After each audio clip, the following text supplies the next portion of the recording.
Welcome to the Kentucky Atheist. Ain't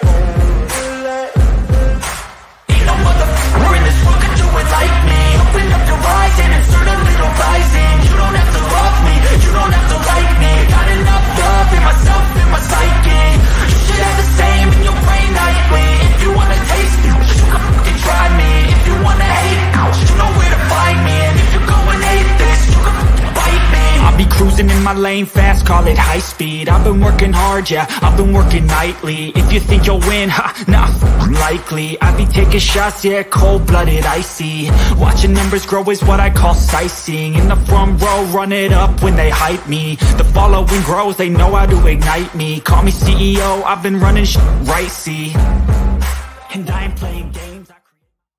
Hey guys, my name's Joe. I'm the Kentucky Atheist. Today I'm here with Dave from the Captive Desk. We're going to take a look at a video put out by AIG, a bunch of silly claims made by a young earth creationist. I think it's important to correct these things though. AIG is constantly pushing homeschooling material into kids and drawing people into their ARC theme park so that they can put them in an auditorium and indoctrinate them with things like the earth is 6,000 years old and evolution isn't true.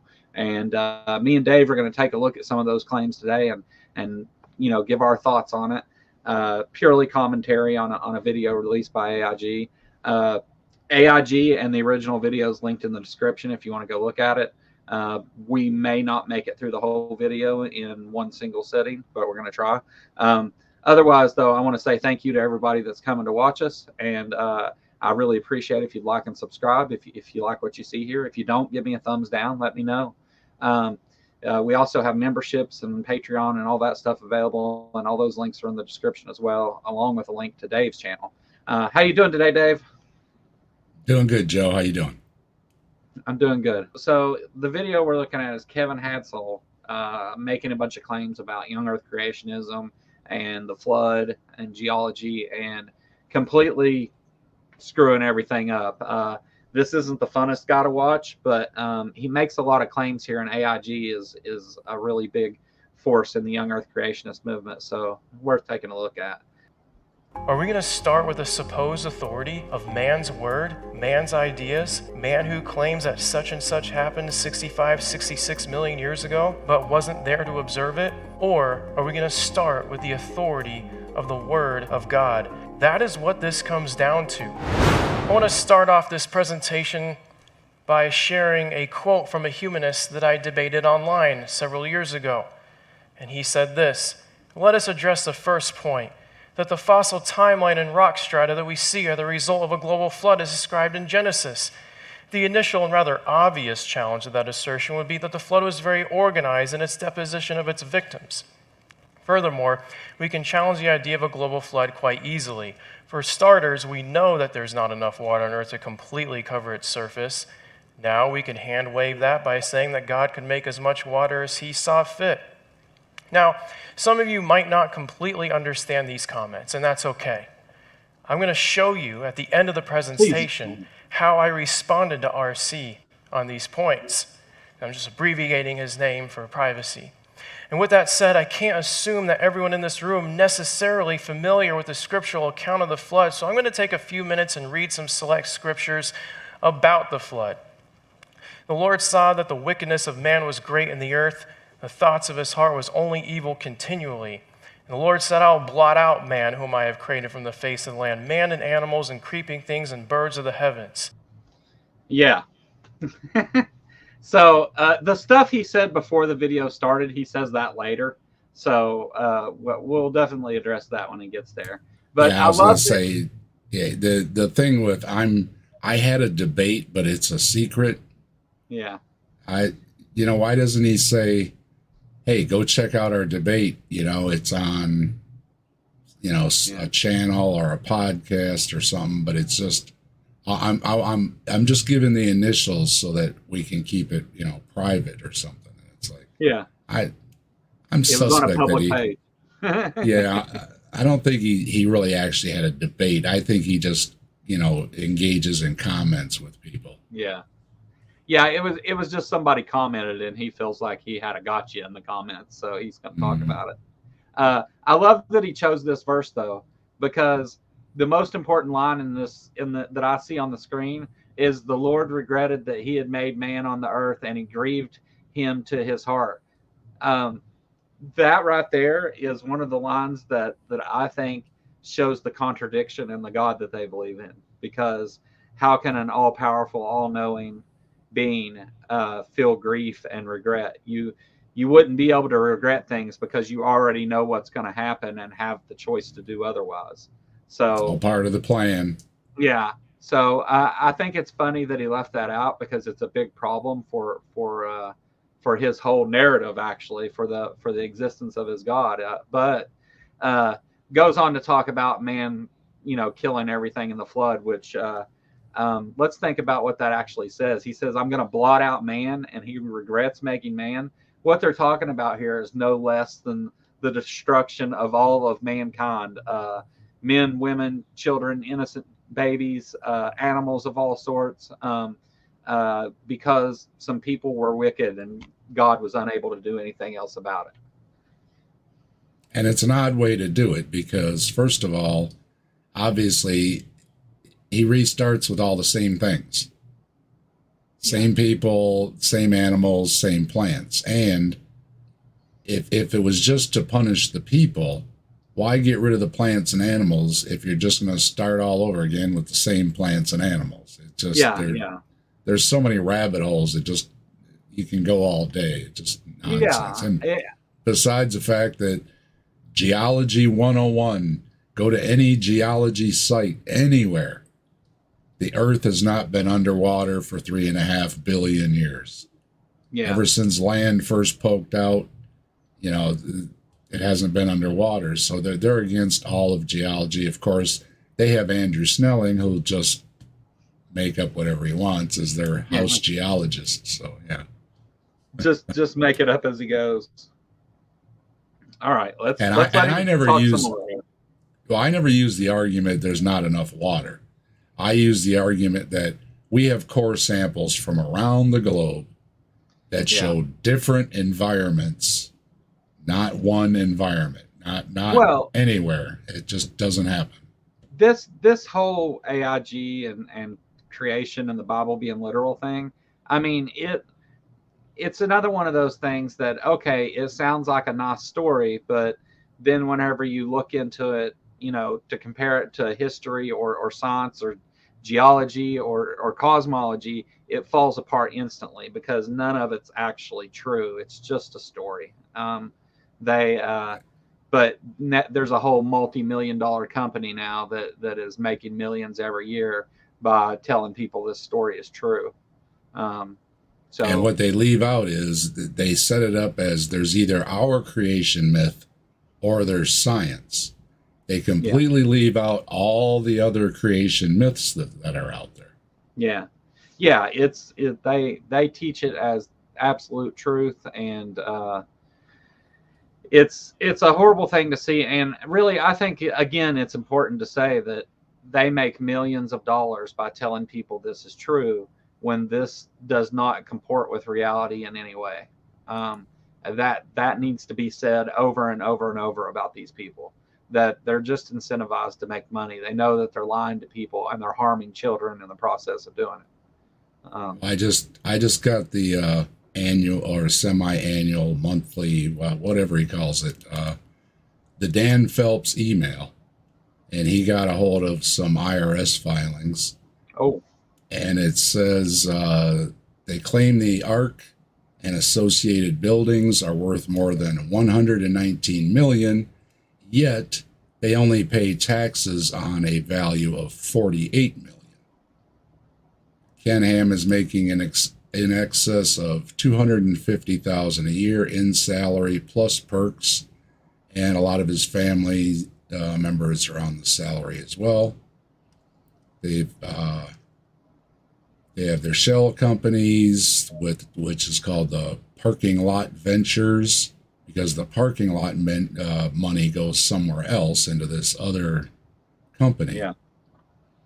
And yet they spend $1 million a year on transportation costs, even though he's a co-owner in a private jet.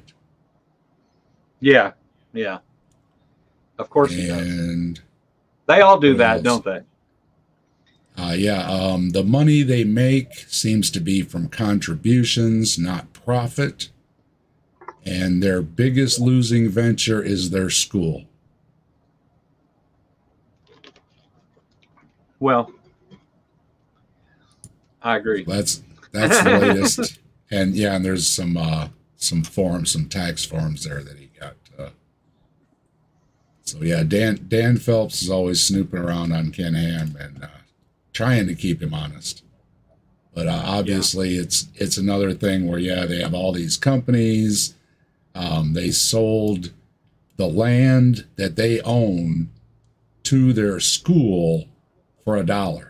So that every time you hear that, $10. something's going on. That's how do you sell your own property to yourself, right? It's always they did that. So he did that so it would be part of the nonprofit company. But all right, moving on.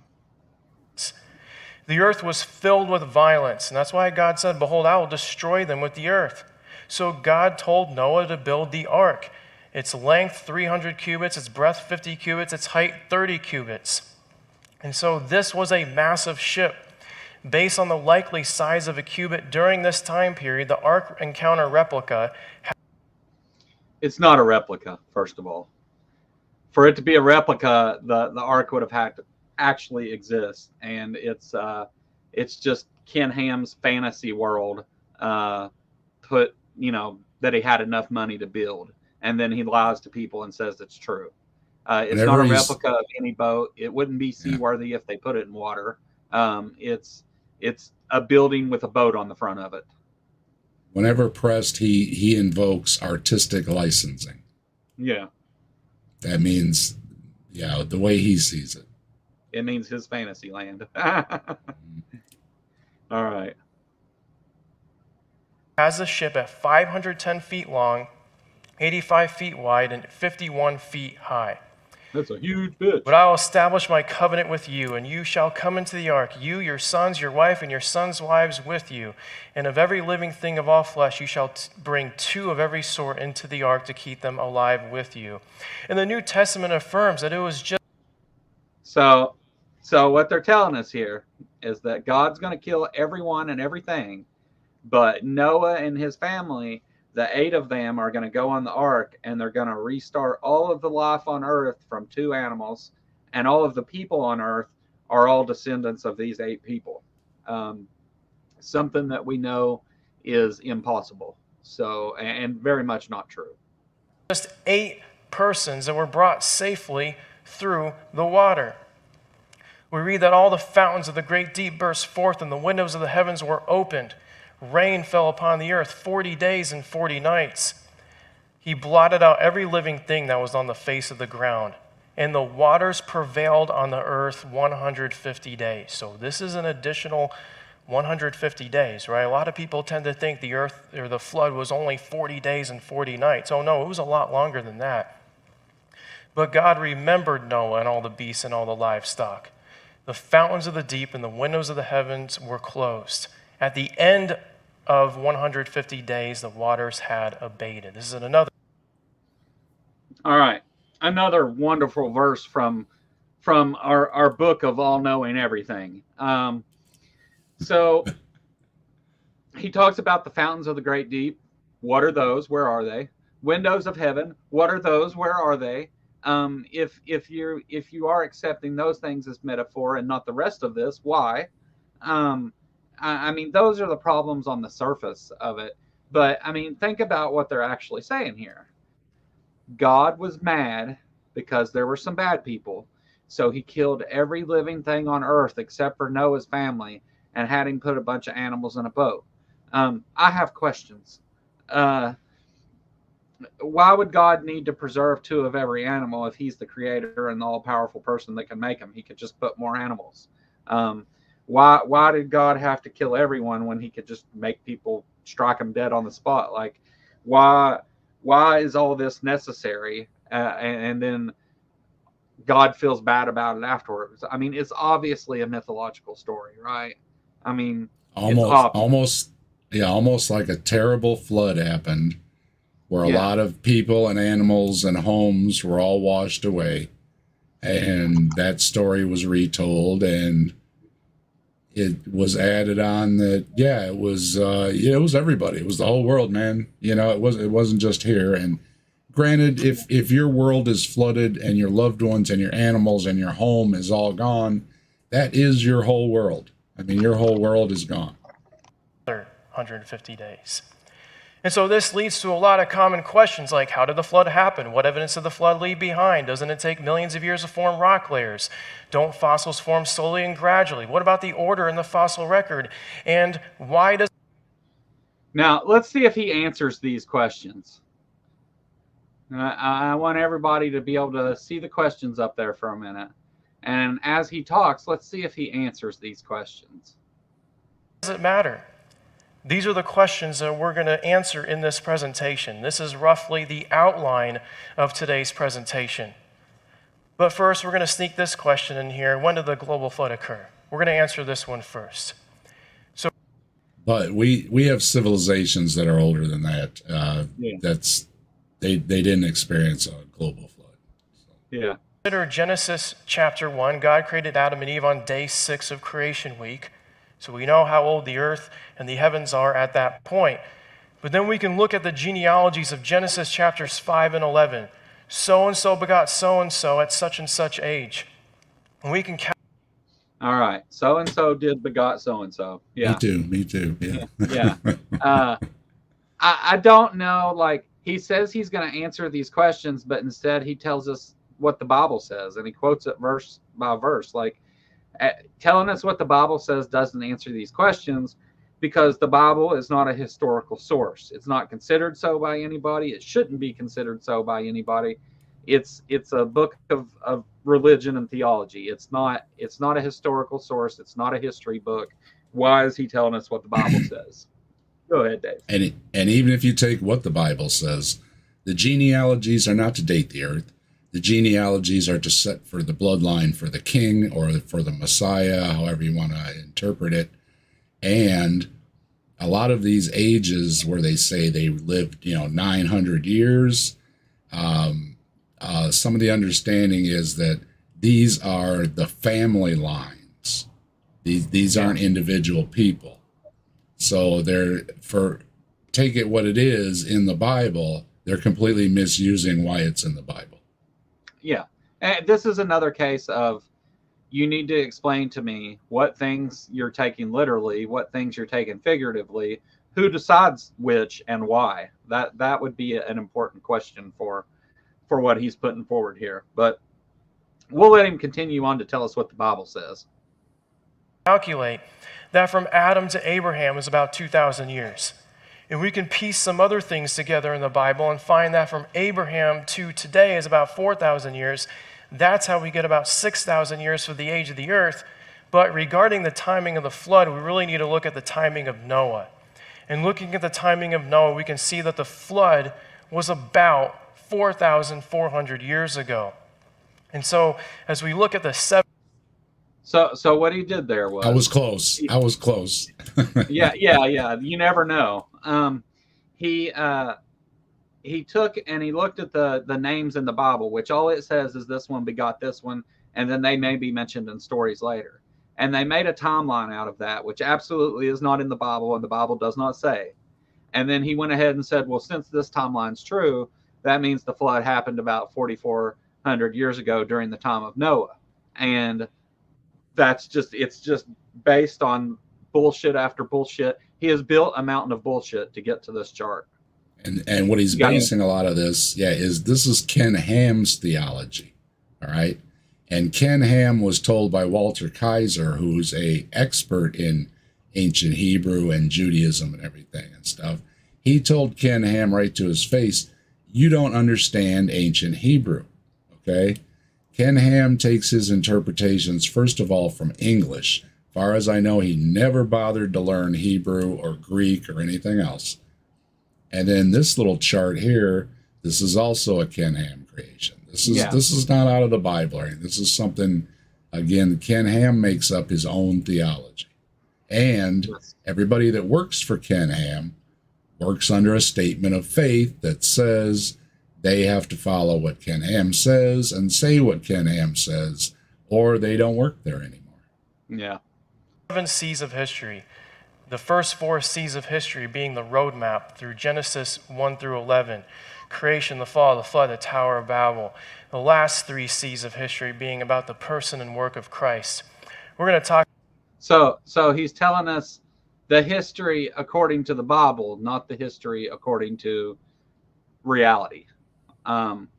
He's saying that what the Bible says is history is true, and he's basing all this off that. So it's a lot about those first 3 C's of history as well as the last 3 C's of history at the end. But I just want to point out creation about 6,000 years ago, catastrophe being the flood, that's about 4,400 years ago.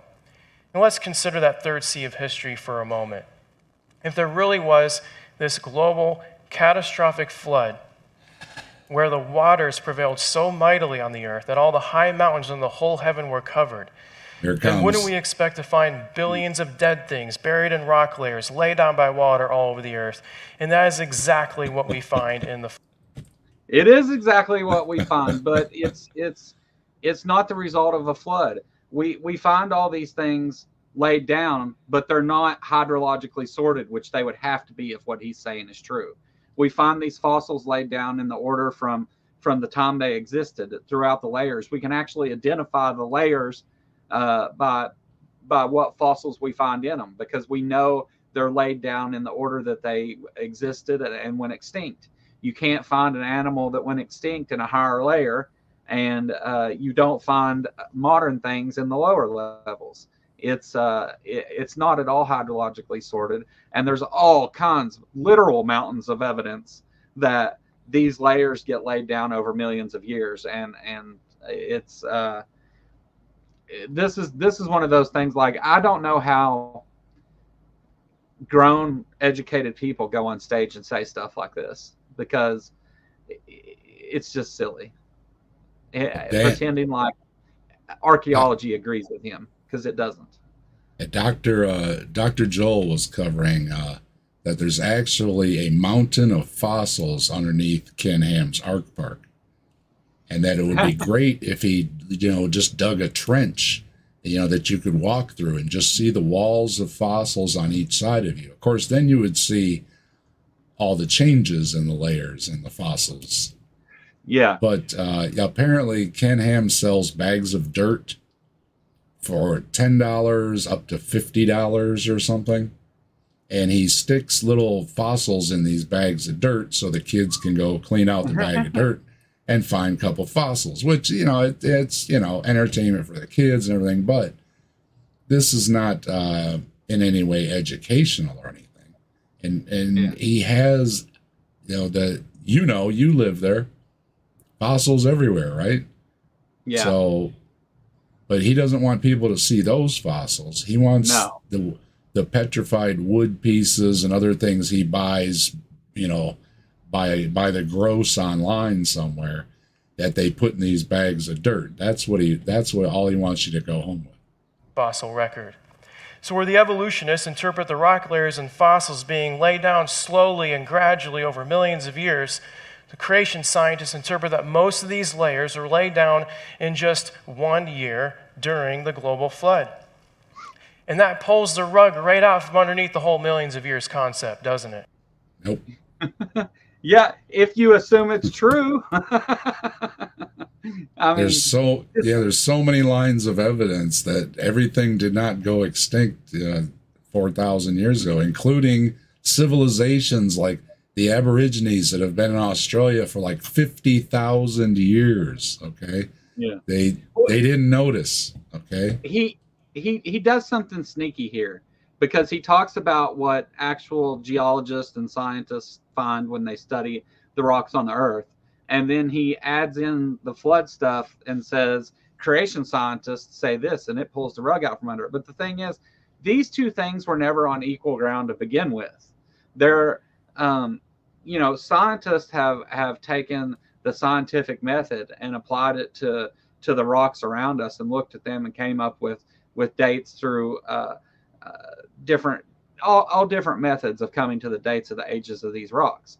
Well, even before they had modern dating methods, just the way the layers were laid down and adding up the deposition and how long it would take seas to come and go, forests to come and go, deserts to come and go, all the different environments, they concluded that, you know, it had to be at least, I think they guessed, millions of years old.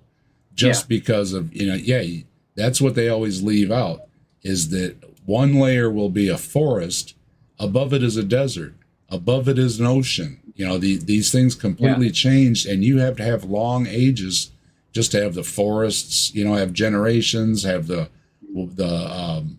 marine life have generations, and they all lay down all these fossils. So but they can ignore all the modern dating methods. And prior to that, the geologists or naturalists, whatever they called themselves at the time, they were the first geologists. Basically, they realized just looking at the layers, they had to be at least millions of years old because of all the different environments and the deposition time. Yeah, I think I think the thing he does though is he compares creation science to actual science, and the problem with that is that actual science relies on the scientific method and observations, testing and things to come to conclusions, whether it's radiometric testing or whatever. But they go through the scientific method to come to these conclusions. Creation scientists start with the conclusion that what the Bible said is true, and then they try to find ways to apply that to the world around us. It's pure post hoc rationalization. He says that this pulls the rug out from under scientists, but it's only because he's assuming that what he's saying is true. And there's nothing to support that other than my book says a thing. And not to just pick on this one, but like we mentioned earlier, there's lots of creation myths, and almost all the creation myths, science refutes them too. So, I mean, any of them that say, you know, this came and then that came, they don't, you know, they could have guessed and they could have written stories and everything, but none of them are accurate to what science says. There's this common misconception, though, that the battle between creation versus evolution is about different evidences. Like, here's evidence for evolution, and here's evidence for creation, and the battle is who has more evidence or who has... All right. You want to go first on that one? They don't have any evidence.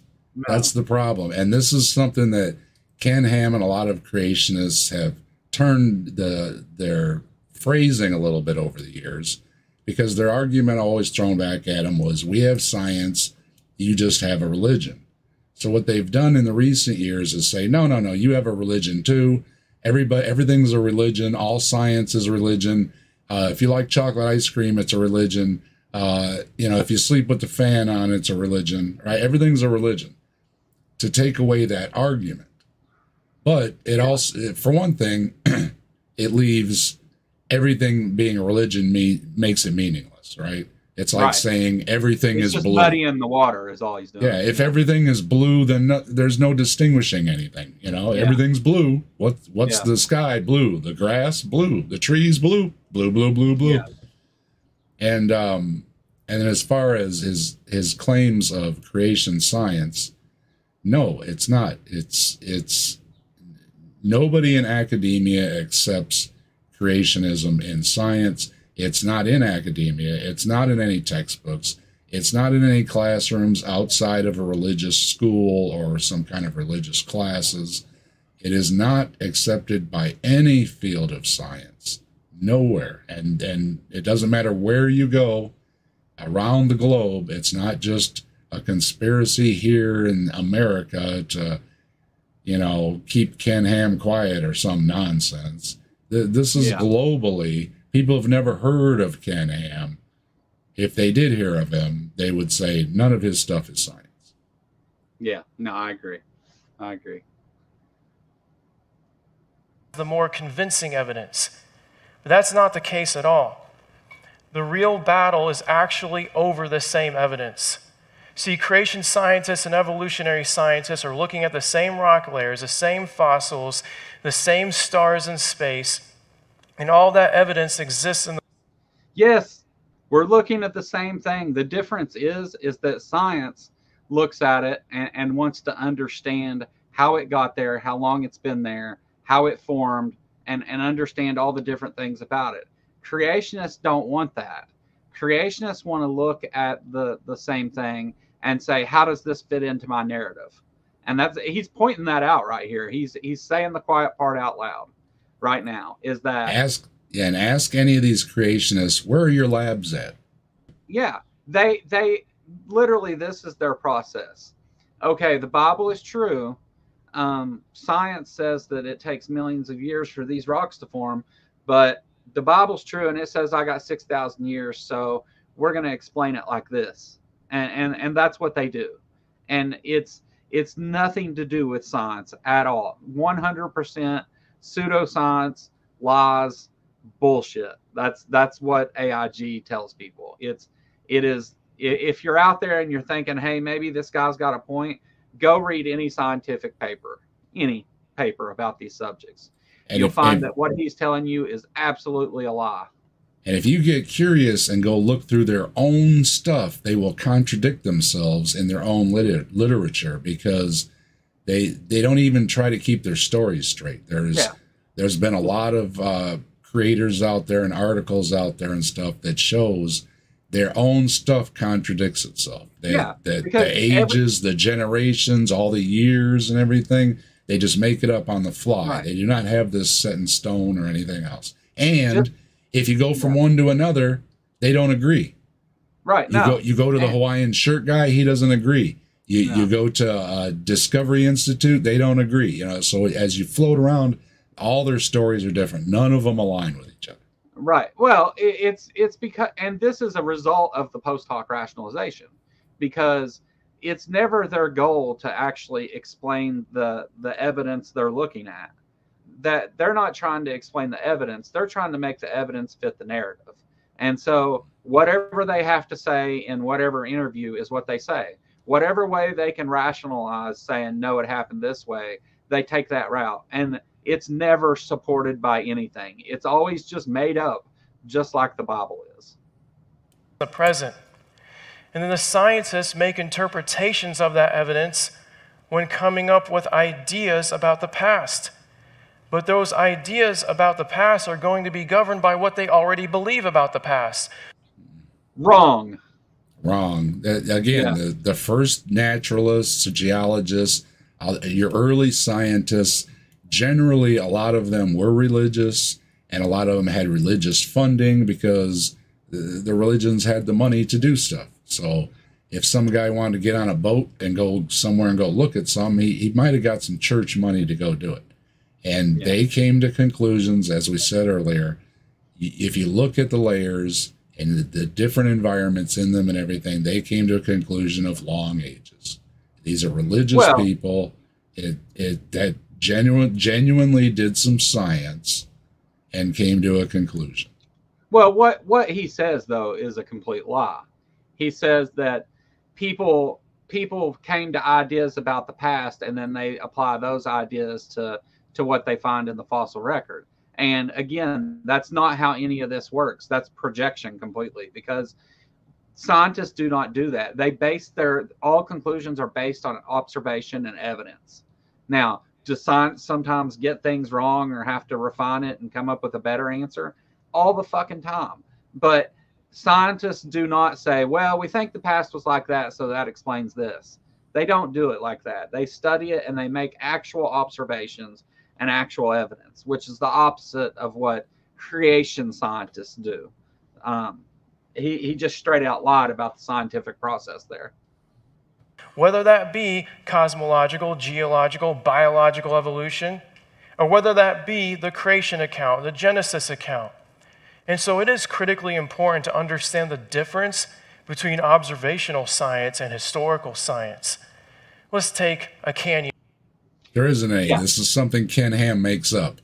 This is something also a lot of creationists do, and it irritates me over and over. The observational part means to them that you have to see it with your eye.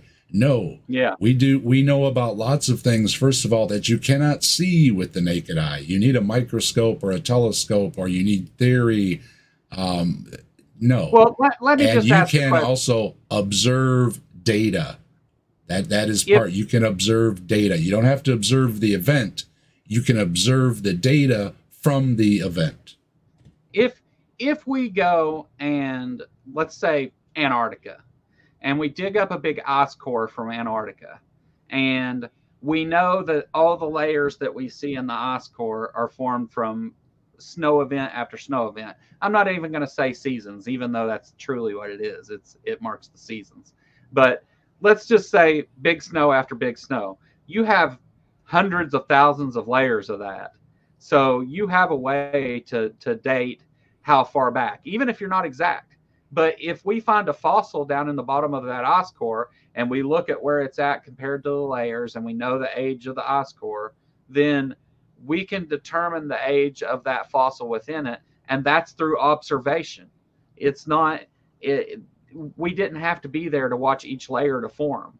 And him and his ilk depend on this sort of narrative in order to tell their lies about science. This is how they do it. They act like science and creationists are on the same page and everything, and that science just assumes these things. And when that's truly what they're doing, in fact, they're not even assuming things.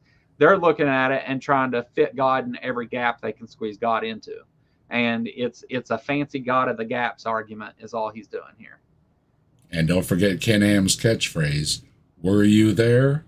Yeah, and that's what he tells the children. Which makes no fucking sense. Like, yeah, he tells the children to ask the scientists, "Were you there?" I mean, even on simple things like a flood event, we can look at the marks on the flood walls and on the buildings and everything and see how high the flood waters were. We didn't have to actually see them there to know that, though. We have evidence that that's the case, and we observe it. That's the observation part that he's lying about. He just a complete misrepresentation of what science is. And for example, Grand Canyon, or a portion of it, we can say measure the height of that canyon. Both an evolutionary scientist and creation scientist can do that and agree. They can observe the grain structure and agree on what's observed there. They can agree on the type of rock layer, say sedimentary rock.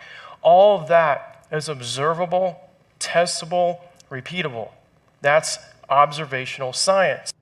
He finally got something right. Yeah. Yes, he leaves things out, but yeah, that part was right. Yeah. We can look at the height and the objective facts to do with the Grand Canyon and agree that the Grand Canyon exists. Now, the thing is we try to, through science, explain why it exists based on historical evidence and historical events supported by facts and evidence. And we use scientific reasoning to get to that. Again, they do the opposite. They look at these and see the same canyon, the same size, and they say, how can we make it to where God did that in a flood event 4,000 years ago? We have to figure out a way to explain it. And that's where the problem is. That's where all this goes wrong, because it's all based on the assumption that that stuff's true, and it absolutely is not. We have a lot of things in science that we'll say, well, that's not really supported by the evidence, or we're not sure that's the right conclusion because we have mixed evidence or whatever. But it's always based on evidence. It's not ever just based on, well, because I know it's this way. What creationists attempt to do is make it seem like it's a perfectly acceptable thing to go and look at it and say, well, we know that the flood happened 4,400 years ago, so how fast did these layers have to be laid down? That's the answer. It's not a math problem. It's science. You have to observe it and look at it and see what you find in those rocks, and you can determine the age of them a number of ways. But trying to fit them into a Bible story is not one of them. And I'll give him some observational science to do. Go look at where the Colorado River ends. It's silt. There's no debris field. Okay, there's no huge boulders. Yeah. It wasn't all washed away in one big mess, or there would be a debris field and large rocks. There aren't. It's almost like it eroded over time, huh? Very slowly, and it's all silt. You can look at satellite imagery of it. Yeah. And the other thing not happening all at once, the Colorado does 360s. It meanders all over and it turns back on itself and then goes back again, okay? That doesn't happen in a catastrophic event. You would have one straight shot channel where everything just got blasted out of the way, right? Yeah.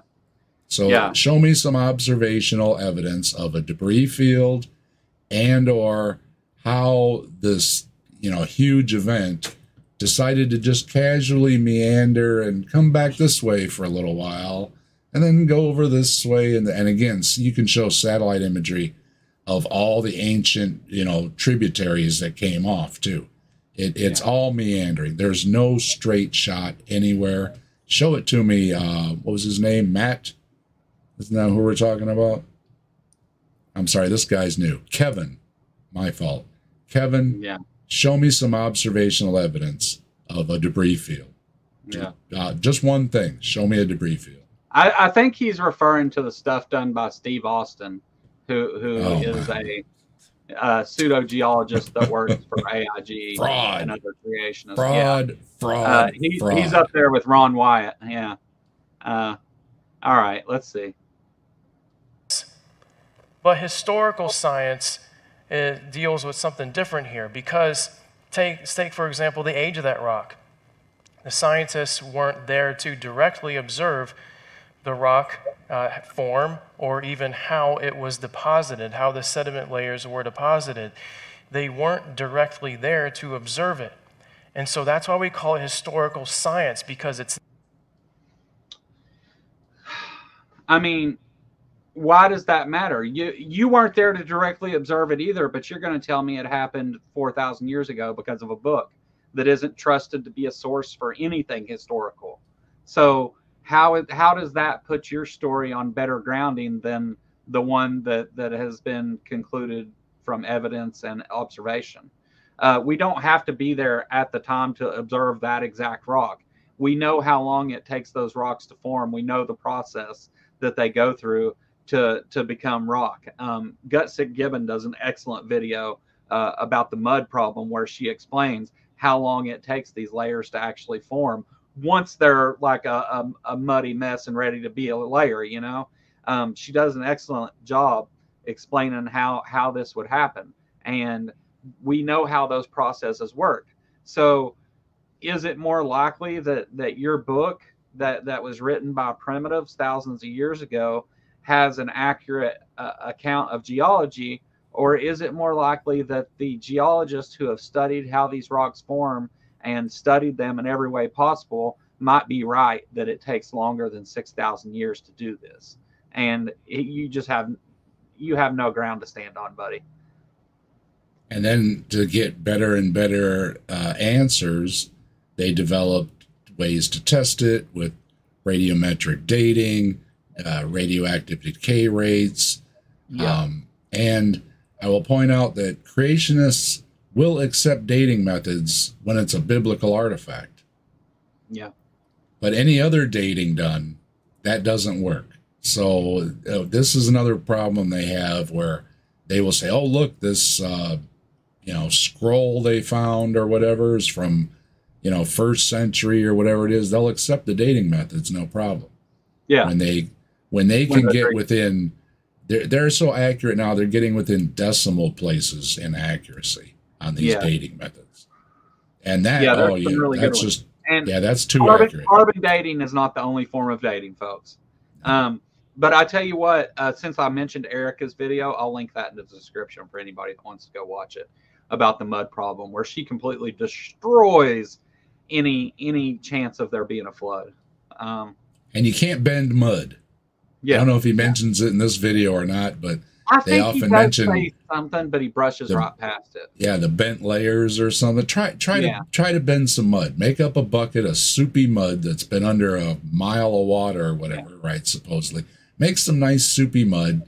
Yeah, just show me a layer that goes like this that you and made bend it. In a year. Yeah, bend that soupy mud. I want to see somebody bend that mud. not observable, it's not testable, it's not repeatable in the way that observational science is. And so you might wonder, well, how do we know anything about the past? How do we know, for example, that George Washington lived? Well, I mean, certainly you can go to George Washington's grave and maybe do a little bit of observational science, but it's mostly historical. How do we know about... What are you talking about? If we go to his tomb, it's not observational. We can find him. Where's Moses' grave? Where's Moses' grave? Let's verify that. We want to see the grave. Where are all the people in the Bible? Where are they buried? If they say they know where Moses is buried, let's go dig his ass up. And I want to observe it. Was who you say he was. Yeah, I want to observe it. we have tons of physical evidence that George Washington existed. I can't believe he used that as an example. We have loft painted pictures of him that people did right there with him in the room. You know, we have all kinds of things. We have all kinds of artifacts and stuff left over from his presidency. George Washington, it's because of reliable eyewitness accounts, reliable historical records of George Washington's life and the things that he accomplished. It's a similar situation when it comes. No. That's false. Let's tell a story about George Washington and when he chopped down the cherry tree. That never happened. So there you go. If you were using the George Washington Bible that said he cut down the cherry tree, you'd be up there telling people right now it's an established fact that he said, I cannot tell a lie, I didn't do it, whatever, he cut down the cherry tree. No, it never happened. Comparing events that took place over millions of years in a layer of rock is in no way similar to telling about the events that people observed a person do throughout the course of their life. And again, if that's the standard of evidence that he wants to use, though, it's worse than that for him, though, because he doesn't even have that. You know, he's the one making the absurd claim that goes against everything we observe here. And he is bitching about we don't have this and science doesn't do that and all of his historical versus observational science bullshit. He's making up all this stuff, but the fact of it is that if we reversed it and asked him to provide any of that for his claims, he doesn't have that either. That's what he's trying to build out of this here. And it's just done in such a ridiculous way. There is no comparison between the life of one human in the 1700s and rock that formed over millions of years. It's not the same thing. But you're absolutely right, Dave. Like, he says that it's reliable because somebody saw it with their eyes and recorded it. But he didn't chop down that tree. So should we just believe he did because it was written by a person that was alive at the time? Or maybe he didn't exist because this one story's wrong. So maybe George Washington doesn't exist. He didn't cut down that cherry tree. What? That's what I was told. It's just nonsense. And it comes to the earth because we have a reliable eyewitness account about the creation of the earth and universe. Who wrote it? Who wrote that eyewitness account? Just like, how does he even say that? He knows that's not true. The creation. And when was it written? Genesis wasn't written first. It's not this antique story. Genesis supposedly was written during the Babylonian exile. Yes, not by an eyewitness. This is not the first story. That was left in a rock by God somewhere. No. I don't know of any biblical scholar that would agree with him that the creation story was an eyewitness account written in the Bible. I don't know of a single person who would agree with him that that's true. So, folks, here's the thing. It really comes down to authority. Are we going to start with the supposed authority of man's word, man's ideas, man who claims that such and such happened 65, 66 million years ago, but wasn't there to observe it? Man who is very fallible? Or are we going to start with the authority of the Word of God, God who is holy? What the hell? He just said man is fallible. Man wrote the Bible. That means it can be wrong. He said it himself. He tries to throw an appeal to authority there by saying the Word of God. But the Bible doesn't say it's the word of God at all. First of all, it's the inspired word of God written by men. And if we get into who actually wrote the Bible, it was unknown men throughout history that, you know, were either paid or had a reason to write it the way that they wanted to write it. And we see that throughout the Bible. Like we know that's the case. Now, whenever we look at science, it's not just the authority of man. It's we've looked at these things and recorded the observations. We've recorded the facts, those things that comport with reality. We aren't trying to make it explain a narrative. We're trying to explain it as it is. And in doing that, you know, we've used science and evidence and reasoning and all those things. So it's not just man's word on something. It's another example of projection, because again, it's the Bible that is actually just written by people over thousands of years, passed down through generations, through translations and copies and various anonymous writers. So if that's the standard we're going to use, then the Bible shouldn't be used at all. But since it's its only source, I guess his other choice would be to go sit down somewhere. And you don't dare question the Bible. You Right. absolutely should question science. Now, I'm not talking about these lay people that are denying science. I'm talking about if you actually get into it, you can do peer review. You can repeat tests. You can prove another scientist If you was want to play wrong. by the rules, yeah. Yeah, if you want to you- play by the rules and Yeah. use the actual scientific method rather than post hoc rationalization, you can absolutely question anything in science, and it's made to be questioned. That's what peer review is. It's made to be questioned. It's made Did to you make see- you skeptical. Righteous and just. God, who is the ultimate witness because he is the creator, and so he was there in the beginning, and he told us what happened through his word. That Who observed that? That is what this comes down to. And that leads to key philosophical differences when we compare geological evolution versus the Genesis account. So according to geological evolution, only natural processes can occur. What are unnatural processes? Yeah, he's And not going to when give have those. we Yeah. seen that there's anything other than natural processes? And It's it's not not- that we limit it to that. That's all we observe. Right. They're not doing a supernatural thing for the layers. They're saying that the flood made the layers, so that it's Give me any one reason why you would look at a rock and say, well, I'm going to need the supernatural explanation for that. Like, you're looking at physical things, so you look at physical processes. Like, it's not rocket science. It's just rock science.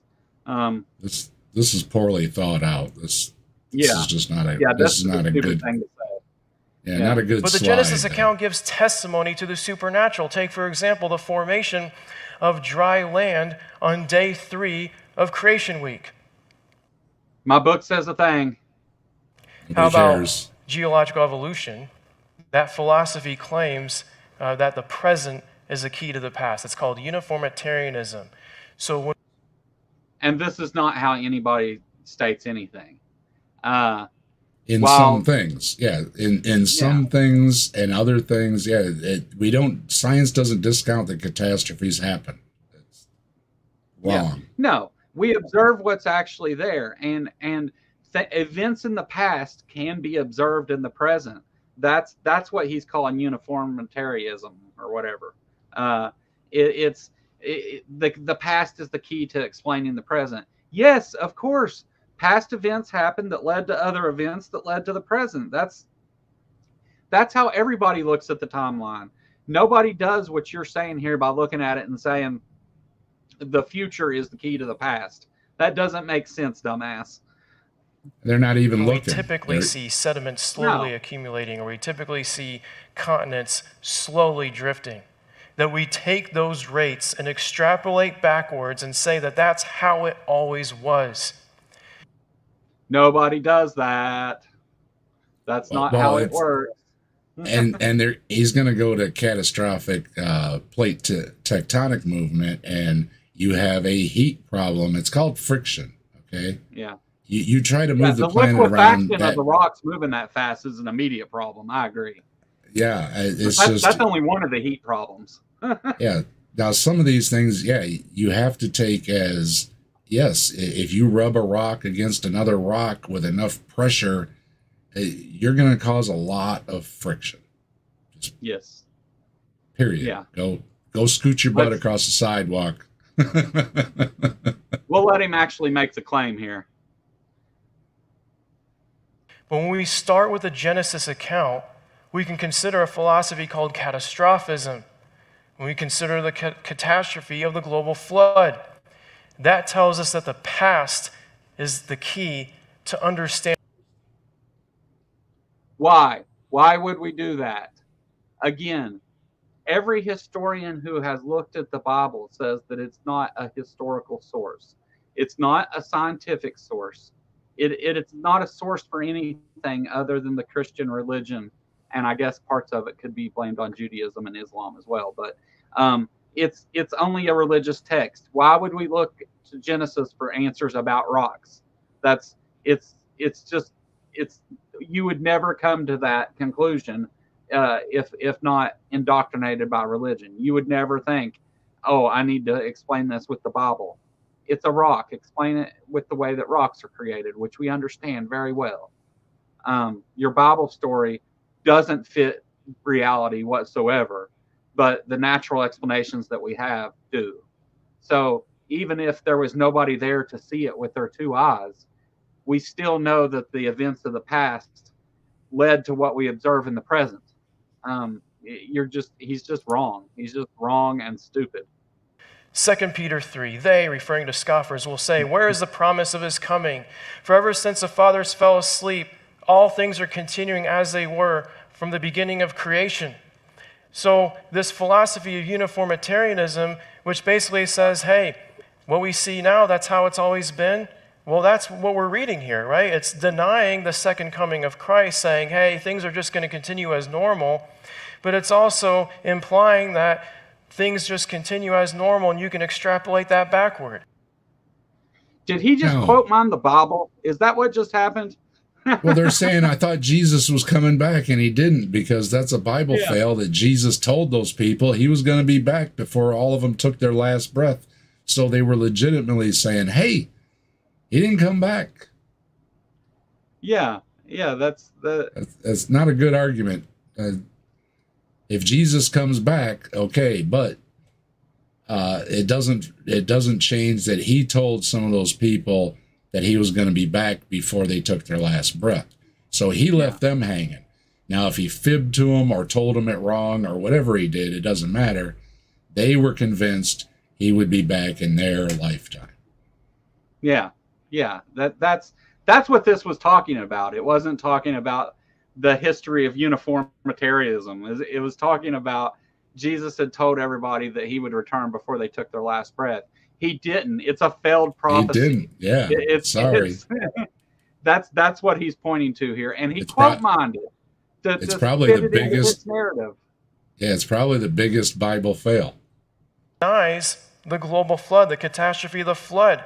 And so 2 Peter 3 goes on to say, for they deliberately overlook this fact, that the heavens existed long ago, and the earth was formed out of water and through water by the word of God, and that by means of these, a world that then existed was deluded. Yes, it says that. The earth was not formed out of water. The earth was not formed out of water. No. Well, I mean, Genesis tells this story of creation and the flood, and then in 2 Peter, they say they overlook this fact that Genesis tells the story of this flood. Again, it's using the Bible to support the Bible. It's not, he's just telling what the creation account is in Genesis. He's not sitting here and stating fact. This is based on the Bible. I don't know why he thought to include this. I don't get it. With water and perished. In other words, the Bible prophesied that people would deliberately overlook the fact that there was a global flood. No. And as a no. It's not being overlooked. There's absolutely no evidence of it whatsoever. None. Yeah, Zero. That's the problem. We can't overlook all the evidence to the contrary. in order to agree with your book. That's what your problem is. We don't agree with you because we can't overlook the actual science and the scientists out there doing this work that show that what you're putting forth is absolutely not the case. That's what you're upset that we're not overlooking. Nobody's overlooking the worldwide flood. They're overlooking any reason to see that there was a worldwide flood, because there's nothing out there that supports that. Every bit of evidence leads us to an Earth that is billions of years old and life existing over millions of years. So, and people writing stories about it. Ken Ham likes to bring it up, and so do his speakers, that there's all these different stories about floods all around the world, and it's like, yeah, floods happen. Yes, nobody's denying floods happen. And as I'm going to repeat again, it's probably a good idea to tell your kids or future generations, to say, hey, every once in a while it floods here. Okay. See, so be ready for it. This is, it talks about God, the creator, in Genesis 1. And then whenever we get to the flood and stuff, it's talking about the power of God. And it's that thing that my parents always said is that, I brought you onto this earth, I can take you off of it. And it's that kind of thing. It's just showing that God can kill everyone if you don't obey, and if you decide to have sex with angels, that it's bad. Unbeliever, I did this, and even as a very short time as a believer, I did this. But we're not going to do this today. We're not going to overlook the fact that there was a global flood. In fact, the fact that there was a flood is going to be our starting point in this present. That's your problem. Yeah, there's the problem. We found it. With zero evidence. Zero. Yeah. I mean, at least you can argue, well, did a Jesus exist or not exist, right? Okay. There's no argument. There was no global flood. No. But what he essentially said here, and I love this because it goes back to the whole make-believe thing that I stole from R and Raw.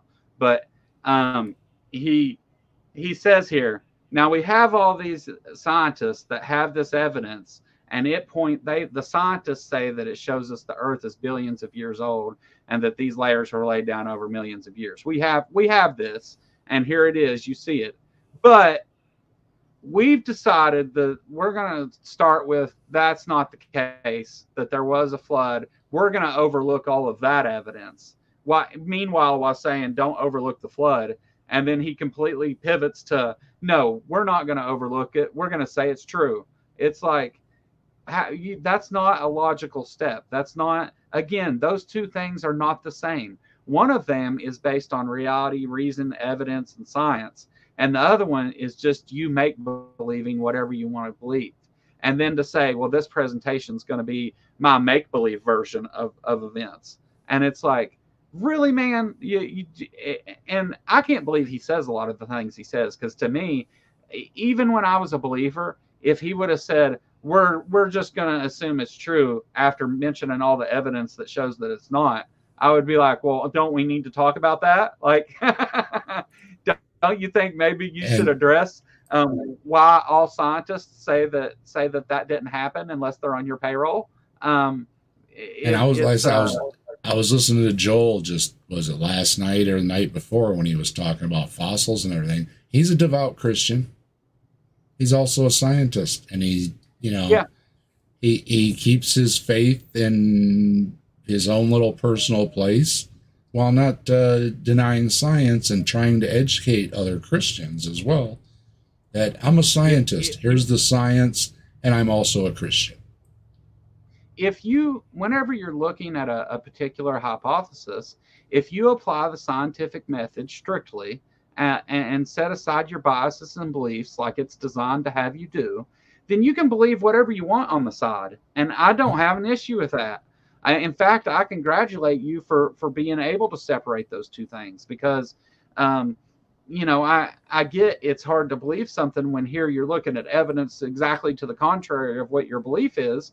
But, it's your job to do it, and to act like they make it like this conspiracy theory, like scientists are all paid and they're all getting this for telling the secular thing and all this shit. That's the only place they have to go with that, when in fact most scientists that publish in peer-reviewed articles and stuff have integrity and are you know, honest people, but they have to call the science liars in order to say the Bible's true, because both can't happen. So the scientists are now liars, and there are some liars in the scientific community. Don't get me wrong, there are liars, but sure. you know, we have consensus. That's why peer review works so well.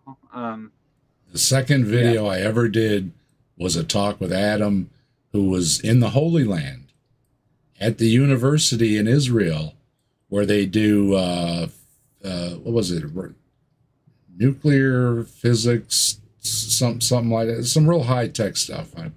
It's been a while, but you can go check out the video. And I asked him, I says, you know, everybody, you know, you're in the Holy Land, right? And you're doing all this research in the lab. You spend all day arguing about God, and it's like, no, it doesn't come up. We're doing science. Right. So in the Holy Land, where you have very, very, very religious people, and you're surrounded by everything very, very religious, the scientists in the lab are not discussing Noah's Ark or Moses or any of these things. It's just not occurring. Yeah. Yeah, it's not the same. So how did the flood happen? In other words, is there a scientific model for the global flood, and where did the water come from? No. No, there isn't. No, and there's no model. Absolutely not. Now, he's going to tell us there is, I'm sure. We're actually going to start with the first C of history, creation. We're going to look at day 3 of creation. We can read, and God said, let the waters under the heavens be gathered together into one place, and let the dry land appear. The fact that the waters were gathered together into one place implies that the land was in one place. If the land was in one place, that implies that before the flood, there was only one continent. And so in this model of catastrophic plate tectonics, the idea is that this one continent before the flood broke up during the flood through catastrophic plate tectonics, which we're going to talk about, and then at supersonic speeds, all the continents raced around the Earth and they raced vaporized around the whole like planet. Mario Kart. And that's why there's no Earth today, and that's why we live on Mars. Yeah. So this is one of those things that again, like when he first says it, you're like, okay, the planet, everything moved a little faster and got in its place.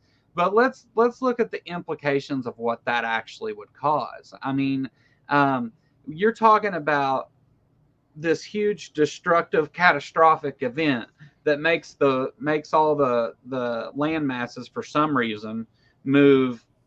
And why have a flood?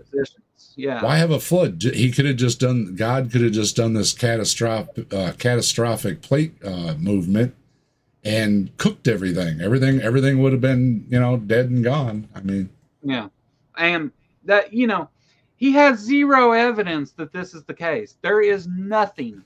There is nothing. There's not even shit for him to post hoc rationalize here. There is nothing that would lead you to the conclusion that happened. There, other than I'm reading a book and I need to make it fit in with reality. There is nothing that would make you. It's a half inch or 3 centimeters a year or something like that, and they want to move that into all the way around the globe in a matter of a year. Wow. Yeah. Formed into the continental configuration that we see today. By the way, just a side note here, the idea that the continents had drifted apart was actually first suggested by a creationist in 1859, Antonio Snyder Pellegrini. And so you might wonder, you know, catastrophic plate tectonics, what in the world does that have to do with the flood? Well, because we read that all the fountains of the great deep burst forth. The New King James Version says, on that day, all the fountains of the great deep were broken up. Oh, man. So his evidence supporting the mechanism that he's made up to explain the flood that he made up is to go back and read the Bible again. I mean, how many steps removed do you have to be before you realize that you're on a fishing expedition? Like, because think about this. The flood that he has no evidence for, he can't explain, and there needs to be more water. So what he's came up with is catastrophic plate tectonics, which is a thing not in the Bible, that isn't observed, that there is no evidence for, and that is completely a fabrication out of his own mind, and then uses the Bible to support that that's true. I mean, like, how many steps I'm confused. Is he saying that the fountains are what push the continents around? No, he's saying that there's no mechanism. He's just saying, well, the fountains of the deep broke open, so that must mean the continents were moving. Yeah, because they broke open, the continents were moving on them because of the fractures, and so that caused the continents to move to their places because it had all been busted, right? And by the release of God's big release, I guess. But okay, yeah, it's hard to follow what he's trying to say. Well, okay, let's just go with what the Bible says. The fountains of the deep burst forth, okay? So, and the windows of the heavens were open, whatever that means. But what he's trying to say here is the event that caused the continents to move to where they are is the fountains of the deep bursting open to cause the catastrophic plate tectonics that he needs for his flood to occur. Okay, so he's actually 2 steps removed from the earth got shattered, and then it starts to move all over, and then the cracks are all leaking. Yeah, okay. Yeah, because it's full of water apparently. So let's consider the crust of the earth for a moment here. The crust of the earth isn't just one smooth, continuous piece. The crust of the earth is broken up into these plates. And there are different types of plate boundaries. For example, there are convergent boundaries, such as a Pacific plate that's sliding underneath South America. So when you have a convergent boundary, one plate sliding underneath another, there's divergent boundaries, such as in the middle of the Atlantic Ocean. You have 2 plates that are moving apart from each other. And then there's transform boundaries, where you have 2 plates that just slide past each other. So creation geologists have developed this model called catastrophic plate tectonics to explain the mechanisms of the flood. And so here's the idea, starting with before the flood. So before the flood, you have the ocean crust, you have the continent, and here's the thing. The ocean crust is made of basaltic rock and is colder and denser than the lithosphere underneath. As for the continental rock, this isn't a model, it's a fairy tale. There's no reason to suggest that what he's saying is true in any way. He made it up from nothing, just to explain his Bible story. This is not what we observe. This is not actual credible information, so please don't take it as such. Their average chemical composition is granitic, and they're lighter and denser, so they float on the mantle underneath. Now, there's an inherent instability here. And let me explain what I mean by inherent instability. So let's say you take a basketball and you put it at the bottom of a hill.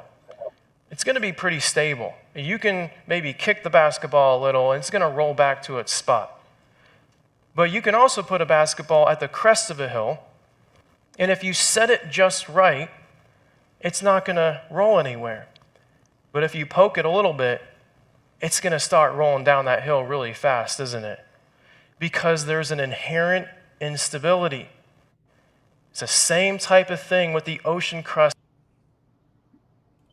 What does it mean to be, he uses the word inherent instability, but isn't it instability that is caused by you? Like you're the one that disturbs it to push it over the hill in that situation. So it's not inherent. It's it's junior high school physics. An object stays at rest unless another force acts upon it. If you just barely poke it, yeah, okay. But we know because we can study things that the cause of that was you poking it. And we might even be able to determine how hard you poked it, depending on how much data we have and where you poked it at. And that's natural. That's what's important, because when you interacted with the natural world, poking that ball, there was evidence left that you did it. And that's what we're looking for here. And you've concocted more stories instead, sir. In the continent, because that ocean crust is so heavy and so dense, so denser than the lithosphere underneath, denser than the continent, that pre-flood ocean floor is poised to sink if disturbed. And that would lead to this scenario called runaway subduction. So the boundary between the ocean crust and the continental crust ruptures. So that's the number 3 in the diagram there. And then the ocean crust subducts underneath the continent. And then you'd have a mantle-wide convective flow leading to enormous frictional heat and rifting of ocean floors. So if you see the number 1 in the diagram there, that's... Okay. Where have we ever observed that this happened at all? Yeah, I'm thinking you were just saying, if you shoot the ocean underneath the crust, it's going to turn to steam. It's not going to... This is just BS. BS. Totally. This is completely just made up and said, oh, and this is the way it works. It's a model based on not reality, just his fantasy world. This is a T-Rock. Yeah, T-Rock. That's exactly what I thought too. And he just bases this on, because I thought it up and it could work this way and we need this to happen, it must be the case because that's the way it happened. And it's all just back into this special pleading shit where he's just like, I don't know, he sets it up, and then now he'll move on from that and say, well, since that happened, this is what happened. And he builds it on unlikely thing after unlikely thing after unlikely thing without any evidence whatsoever. But then bitches about the way that scientists look at it when they're not looking at it critically at all. They're looking to confirm a story. It's kind of new to me. I haven't heard that the ocean lifted the land up before. Now, this is a mechanism you could come up with. I mean, I don't know that it would actually work, but he is coming up with a mechanism to get him there. The problem is that the mechanism that he's came up relies on natural processes. And we don't see any of the shit happening naturally that he's explaining. We don't see any evidence that that's ever happened or would happen, you know? So it's based on nothing. But then he's going to build another block on top of that and say, well, since that's true, that also means that all of the continents sunk and then came back up later. You know, just whatever he wants to say, because he's building it on lie after lie after lie. And I'm going to show a video here from Genesis Apologetics, a clip of a video that's going to illustrate these processes. And then there's a couple other things to talk about after that. The newly forming ocean floor offshore is so hot that it starts very thick, pushing up the ocean waters from beneath. Sea level rises dramatically. Molten magma rises and fills the widening gaps, pushing the mid-ocean ridges wider. The hot ocean floor shoves against the continents, then slides beneath them like giant conveyor belts, deep beneath the earth in some places. Rather than the conventional model that has the seafloors spreading slowly, this runaway subduction actually happened quickly, moving at about 5 miles per hour, due to the heat caused by the friction and pressure of the rapidly subducting plates. As the diving ocean plates subduct... What's that, sir? What's that? There's a heat problem. What's this guy's name? Reeves.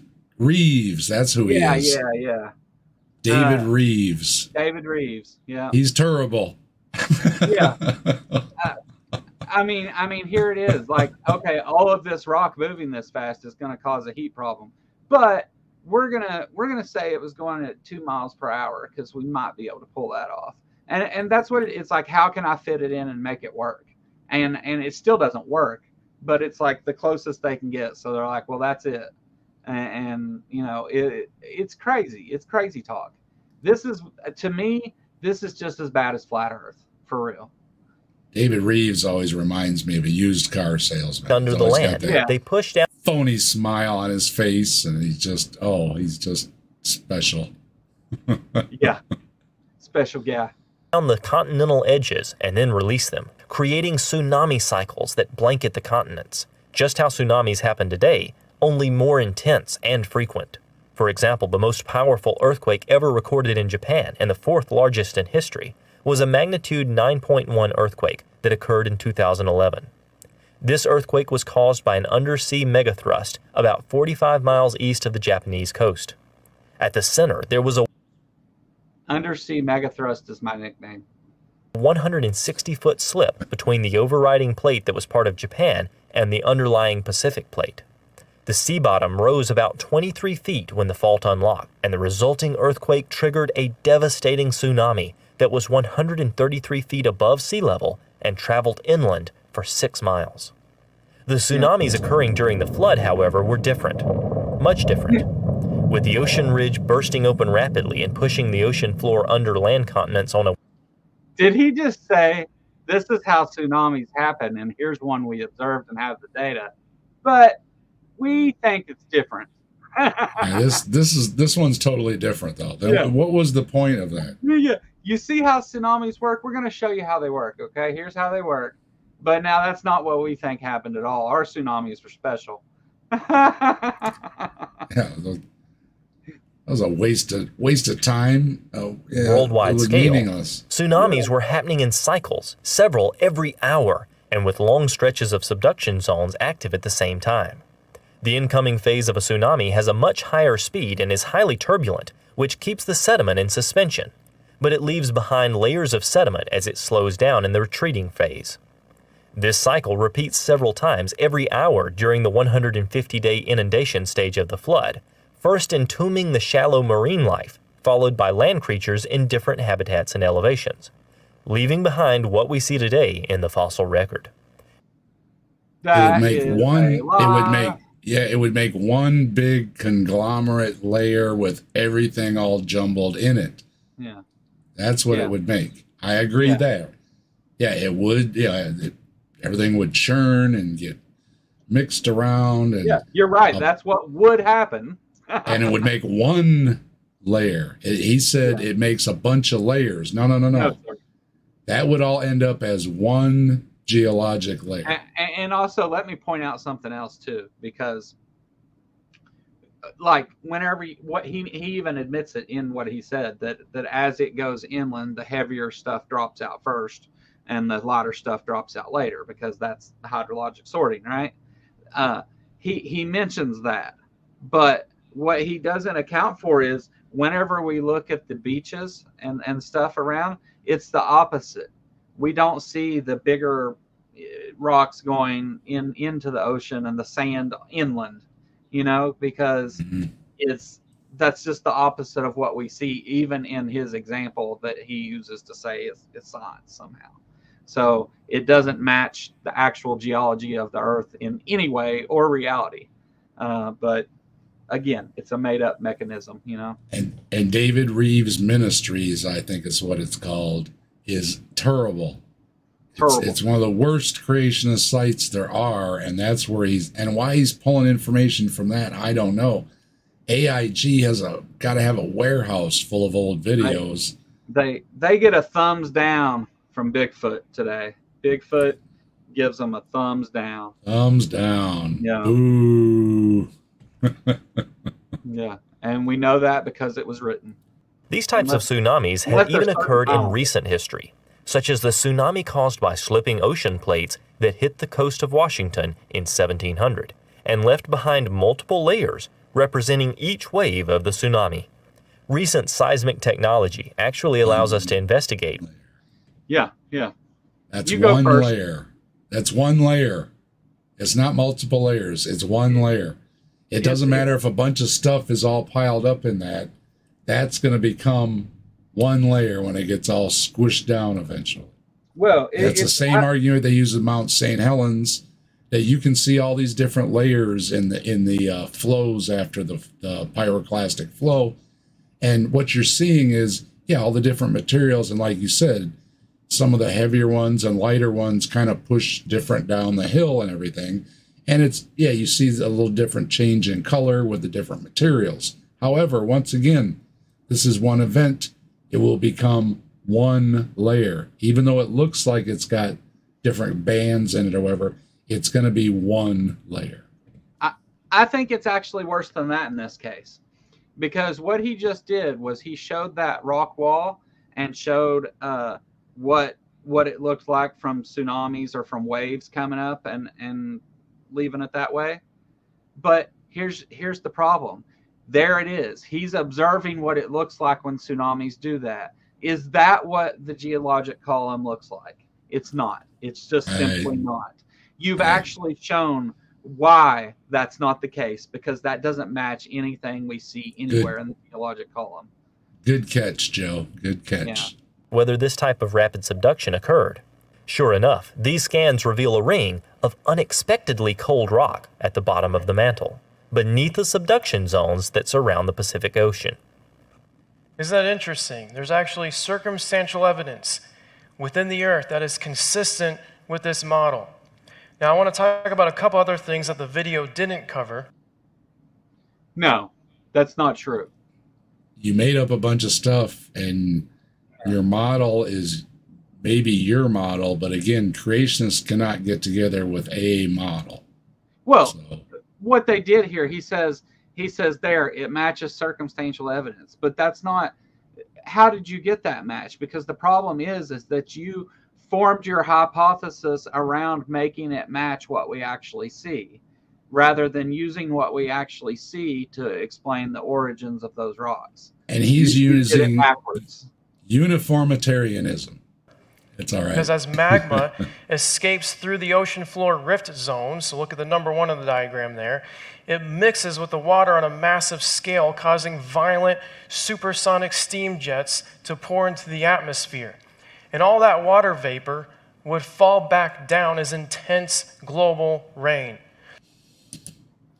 Supersonic steam vapor into the atmosphere.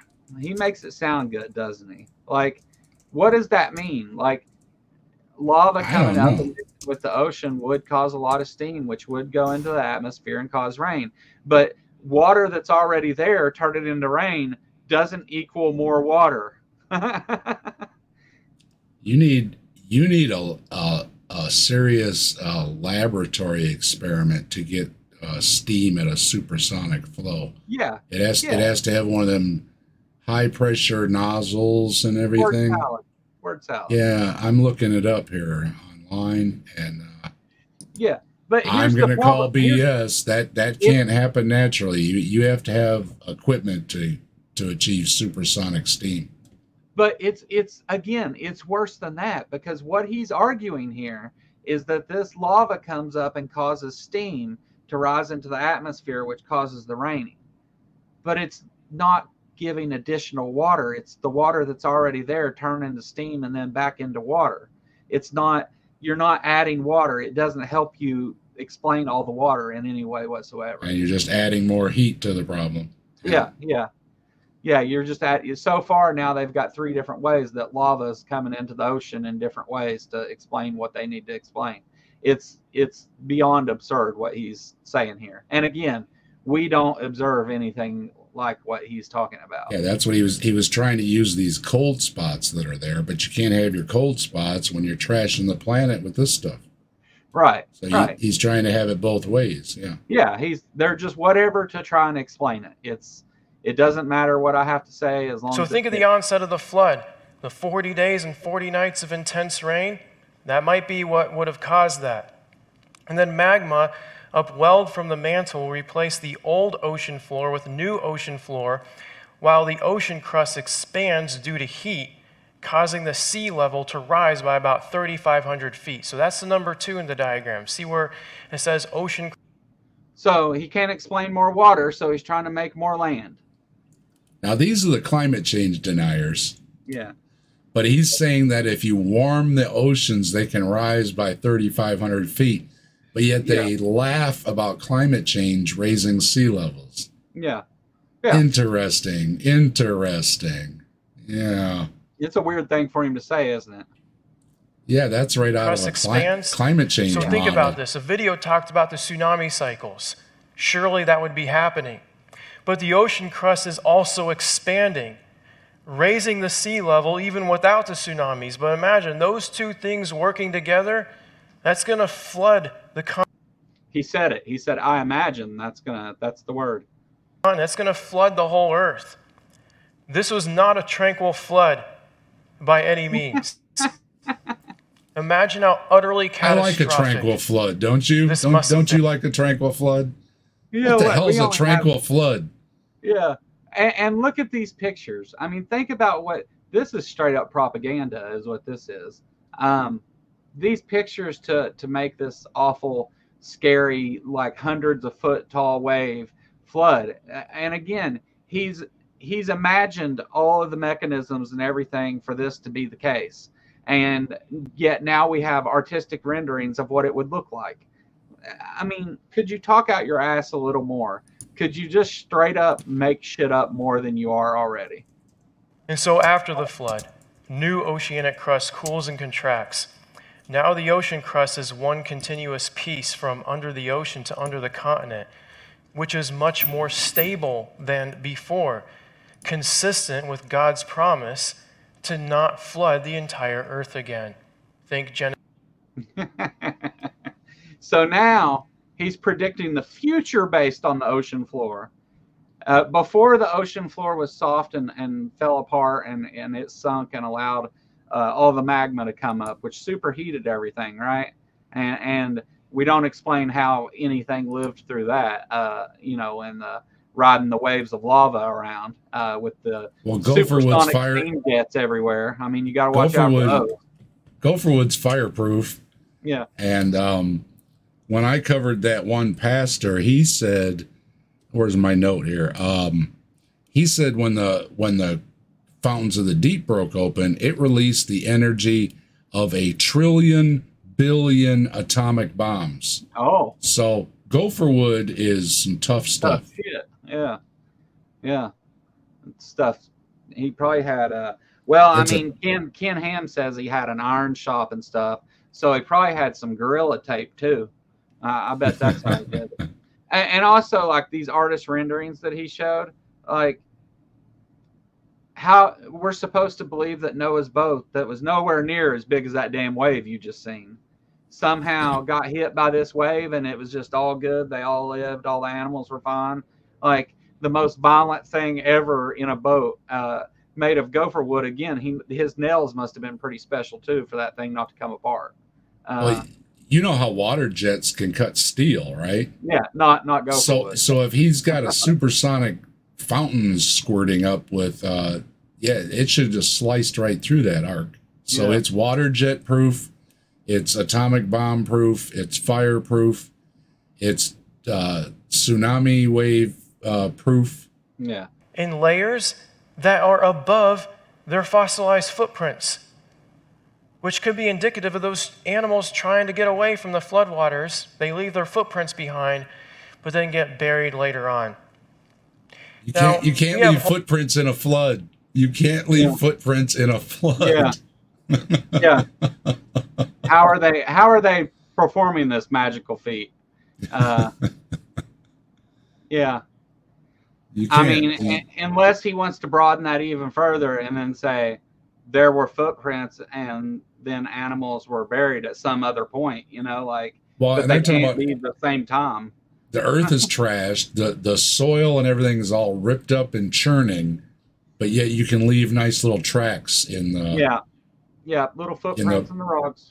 No, you already said that's impossible by the way you said everything's going on. You can't leave tracks.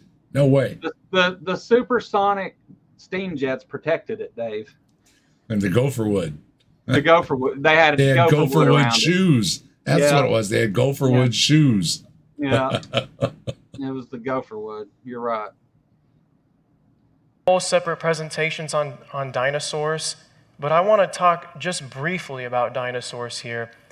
Evolutionists are often under the impression that we don't find modern-day mammals and other creatures buried with dinosaurs. Actually, we do. Find nautilus, beetles, crayfish, lobsters, beavers, squirrels, flamingos, hedgehogs, cormorants, sharks, dragonflies, parrots, rabbits, horseshoe crabs, sandpipers, grasshoppers, crickets, all buried with dinosaurs. Yes, And then those there's are the Morrison ancestors. Formation Those out are west. not the modern versions. He said those are the modern versions found with the dinosaurs. No, those are not the versions alive today that are found with the dinosaurs. No. And also, you know, me and you just covered a video where we explained, like with the horseshoe crab, how sometimes when things are successful, they keep that form. They have no environmental pressure to change, so they stay the same. And what does this prove to him? That even if that's the case, even if they were exactly the same, that doesn't prove anything other than that they have a very successful form that's carried on millions of years, the same as the horseshoe crab. But again, I know. I covered the beaver before. The beavers used to be a lot bigger, so the beavers are. We are years later, and he's still making the same argument. That has been completely debunked. I've got Mary Schweitzer's quote right here. This is from a BioLogos interview, July 21, 2014, called Not So Dry Bones. An interview with Mary Schweitzer by Emily Ruppel, R-U-P-P-E-L. Mary says, and I quote, "One thing that does bother me, though, is that young Earth creationists take my research and use it for their own message, and I think they are misleading people about it. Pastors and evangelists who are in a position of leadership are doubly responsible for checking facts and getting things right, but they have misquoted me and misrepresented the data." Mary Schweitzer. And when was that? This was a BioLogos interview in 2014. So, 10 years 10 years ago, and he hasn't caught up. Yeah. That's lazy. Sir, you are not only dishonest, you are lazy. This has been, and this isn't the only time. I have a video, I don't remember what video it is right now, but in one of my videos, go watch them all.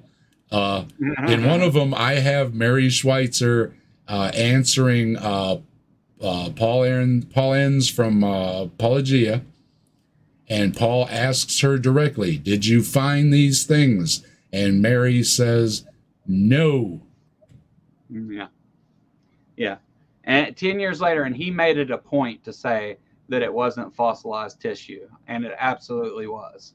And I feel like that, again, this is something that he could have got wrong, but given the other things that he's said, it seems to me like he's just not being truthful.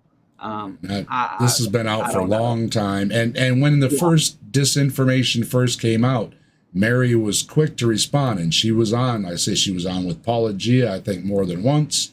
She was on some other shows.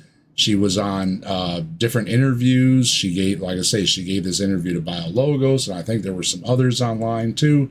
She was out on top of it saying, "No, that's wrong. That's not what I said. That's not what my research found." But sadly, with many of these things, you know, the headlines and the clickbait everybody sees, nobody ever goes to look what Mary Schweitzer actually said. But I did, and I've got her quote, and I've got her video. So we'll good job, Dave. Good job, because that's exactly, anytime a creationist gives you a source that you can check, go check it, because it almost never agrees with the what they're saying. I've never had an occurrence where it did. Anytime a young Earth creationist has given me a scientific source to support their narrative, I've went and looked, and it either doesn't exist, or doesn't at all say what they say it says, or it's something that completely debunks their whole position, and they've just used one sentence out of it to try and support themselves. I'm not shy to admit that I do it, because, you know, Joe and I, we're lay people, okay? We know what we know from, you know, looking around and learning things and stuff. But a lot of these things, you know, we're lay people on, okay? So what I do is, like, if he says a term I don't know, or some kind of data, and I'm like, really? And I did it a couple times while we were recording this. I punched it up on Google. It only takes a couple seconds. Yeah, amazing, isn't it? and it's like, and yeah, just don't look at the one source. You know, look at what the other different sources are saying, right? And it when gives it comes these little up, things that tells who it's from, and you can cite your sources. Yeah. And when it's coming up with things that, like Mary Schweitzer saying, no, you're fibbing and you're misquoting me and you're misrepresenting the data, that's from Mary herself. This isn't somebody said, or my cousin's brother told me. No. Yeah, you can go right back to Mary Schweitzer and see what Mary herself says. And in case you didn't notice, Mary is a Christian, and she's very disappointed in her Christian peers. Yeah. Well, I think that's about all we're going to have time to look at today from this fellow. He has misrepresented science, lied about things over and over, and just plainly made stuff up to support his position. Dave, you got any final thoughts on this wonderful presentation we observed? Well, number one, I don't think he's ever had a debate with anybody. I think you're fibbing, Kevin, and I'm calling you out on it. And if this ever gets back to you, I would like to see where you ever actually had a debate with somebody that actually knew any science. I think that was the debate me, bro. Yeah, I think you've been in a few comment sections, and that's about it. And otherwise, your stage presence is awful. Joe and I know doing these, doing YouTube. I mean, at least smile or something, dude. I mean, show some personalities, something. I mean, you're dead wood, okay? He's boring as hell to listen to. He repeated a lot of Ken Ham, which he has to do under contract because that's what he's paid to do. He repeated a lot of Ken Ham word for word, and he gave a lot of bad information. Again, with Mary Schweitzer, 10 years ago, she said, no, that's not what I said. And if you don't have the time to look up what Mary Schweitzer said over the past 10 years, you need to slow down, my dude. Maybe don't quote her then. You're running a little too much on the Mountain Dew and the caffeine if you haven't checked what Mary has said in the last 10 years. So I'll agree with Mary Schweitzer, and shame on you. Yeah, if you want to hear more about what I have to say about things, you can check me out at the Captive Desk. That's Captive Desk, 2 words. And I also do the Grassman Chronicles, and we cover primarily Bigfoots over there. And I try to have a little fun on my channel, give opinions, and I cover a lot of these type of topics. And one thing Joe and I have a kindred spirit about is staying on Ken Ham, because he has a lot of money. He does a lot of homeschooling materials. And this is the stuff from Mr. Personality here that's being taught to children. And Joe and I think this shouldn't be taught to anybody, much less children. Yeah, I agree completely. Even if you have different beliefs about where everything in the world came from, you should want your kids to learn the best information from the best sources. And this is not that. This is made up fairy tales to fit a fantasy story that they some reason think is true, even though it's not supported by anything. I want to thank everybody for coming and watching. And like I said, the best thing you can do to help the channel is click the like and subscribe button. If you want to become a member, we have membership starting it out at 99 cents, and I do members content every week. And unedited versions of all these recorded videos go up on my Patreon, and that's the only place you can see those. So a little bit of something for everybody that supports the channel. Thank you so much for coming and watching, and try to use your brains and not listen to assholes like this. Later, guys.